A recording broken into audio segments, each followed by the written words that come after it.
anar malaken yam biya kamal ka Nuer online TV channel ka jen gwasame gor jen wo banna jo me ban jelin kel to kon kaler dangraw ken konon yam anda manduni chan kodnyak gor jen wo baler di tiba ga nywa ya kel an walle shanka jen dangraw wi de ka pay de ron kina dangraw wi jen dangraw wi de banna roanti tiba na keling to kon kaler dangraw ke diok to kon kaling ka jelera ma men yam bana roike ki kormiti to kam SPLAIO kene kume SSPDF ano re which ka longoshuk ban manana shalatin bana jalat ke jalarame ka kore bana roike ke ki de ni te churdian kwalare wik nasr ano de ni tato shupken kur dangdok etewich den ti children kwal bana jome ban je nyakel mi jiram jidit gwasame kanwa online TV channel gore jen wojen der je nyagane ko ken kede notification be der je trying ke chuja pel ruj ba ano de channel der je support gor ben wojen bu dor ba ja gor shit ka commander ya gor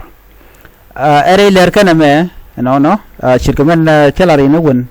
ken yam men gor ban nyak kan konun yam gwadame der ler mi shalat ke kui de ni SSPDF la deni SSPDF ray which kama tiang ke ka lunga shuk chala do ne wan walle ka tang wan mitega jandang jok PM ala 4:30 PM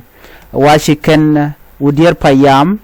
gwada danante deni SPLAIO tegatin ala headquarter SPLAIO new headquarter chala do charge cap kume SSPDF South Sudan People Defense Force chajo me chajalat alo chi dene SPLAIO tin konin te ko der payam wachi ko podon gwasmo no chajo me chajo kwen no mi kwa tok wala shi tok bat chajo gor ko online no mo mi chaje so gor jeno de je confirm komandan chora lat ko en lunga shuk to ko te tin ala tok ti ke me sha ngach na pan ka jen wo te wal ti ke tok tin anta me chajo me nyo gor non walle ka chan jan dangro de je me ka pay di ron kin dangro jan dangro de chala do shi dene SSPDF shika wudier payam chikana kaf ka kuma SPLAIO jen jorana gore de nyaa kelene men ka leran yam eler bana utin gwasa me kwi de ni te chi jenre wech kanasir ban ye chulin kel shalare nene si de ni South Sudan People Defense Force tishop ka kudang diok wide jendang ra wide baraw te shiro dien bar ke te shirien kwal kanasir ngai konen wo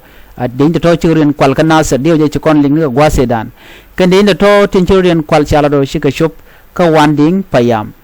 che chu wanding payam re week nasir ano ko ken jen dio je kwal garudin ka bure be ano no ke kwal garudin gwada kwal garudin tino ken ni kudang diok wir jen dang ro baro ke de ni wan long de ko lar de ni kudang diok wan ke long ken ni kudang diok wir jen dang ro baro to children bar ano awamen chalat gwase me ke men chanong awamen de tin wachi ga chup kam kamruma akobo ka jongle ala kam nasir ka akobo ka jongle wachi ga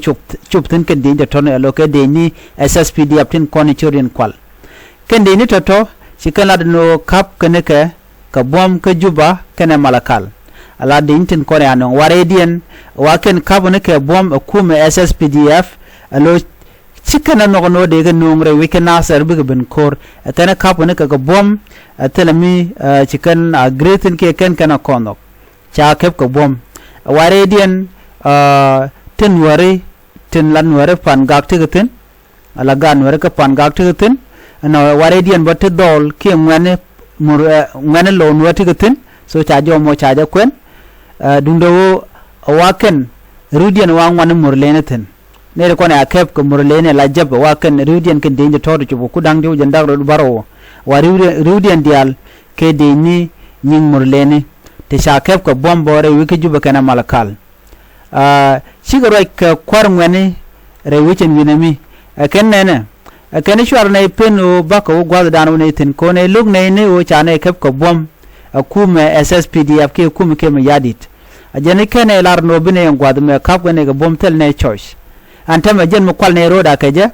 no chikara da wona ne lo ni ne shiena ko shwane yon ma ranchi ne yon ma goni ne wona doro ko ci ji wanding ruac ka ji akobo ko bane to ba ga palwe chala do de ka lo da do ko de ka kula gwada da gwantin kontin wakatin antama chala do ci ga tet pin ka wanding wa ka akobo wa ci kanon no de ka bon de kan kalif do kan yer kan ne kan jwade tetsin wati ke tu ke ngai kon no la yer la da keba ko piu ngwanka wa gwada mo wa be jemet ci kan gujino de ka bon lip ko de bon ka nang bar wa ce kan wa ci wona kan ka shoken antama ba ci kwar ngwani no jela do ne kene de kona ganga la security ka tindre wi ka kubo ci kala do bi kene to bi kan ka lor ko ba ko lor binami no gwal danan ci ga chupten ka ba ko nyota dob ki dob dan de ga jal ka ke chala do ne na mi ci na chup ka mi ci na chup kudian kane de to wa ken ba ko nyo dupten kon de ko ke binetin kon te wodot re loka bu ko dot ka binetin kon ti wo ka pan ga bu ko ka bi kene din kon tila murleni tila gat murleni ki gat jebe bigen jen bu go re dor ken ka great people administrative area ajen jo wanda na shalan na mene ano biya ngaje no de ni kudang jokku de jandang re barro ka tok de sigurudien kwalare wi kan nasar ko kan kabone ka bom kume kirma yadi kan larno ka konde ni kap kan ka jen mu ku ka ren la barka jen tamma kwal ka rodien de ni kudang jokku jandang re barro ngon kelong anyo ka jo dana charat gwasa men gor dong de nyaka ye wa dong wi ge no ken pel ken na so de ne tung mande ken gor ben wo dong de ken te ngaiten mi ken ne pel na pel ken nuori ke pel ken ne de kontin tere wijin winami ko gor gen wo dong de ken nuoro yan mach ka ano ka kobo so anambo der be jamet okay mi ken de na yan majin winami elo chicken gor gen wo ba ka lok bukan ora pingon kon wagatin wana badala dar ware kele logo yeden o dongde ka pelina no dinde to dinde kudang de ku jandang ro baro tin werten chalat bon o dongde ga janate te tinbo so dobo mo gorjen o badde jaguj ban mi gane to yanna majre wejin winami der beje met komen biangaj ala wey loka tele ne di chimun wotin a sengna man chajelen wala to ci general welnyak eno chamache je yot ka motot yoda nuari ke yoda kuma spelayo yoda jamajen wala gwa me chajo jutin ke chaje cha kurdana cha kap cha nyoko mijoje ka jok wana me shima gwa bo no de jawlare witin winami general welnya wa general madap ka jen motot lo gat wut motot no emen chalat chalo gni ideal ko shagwano dar mi chana made la de lo chunga kerga kirma yadit a changna man chaga jo charar wa chilo na chetet ko mendana chalat so jo me dera jo mo gode nyaka ye kel ka tada na chalak jen go ci denja to de ni kudang de ko jendang re baro ci ga chop gwal dana wakatin duno wango da kan gno gwana ken duno ci ga choban ginami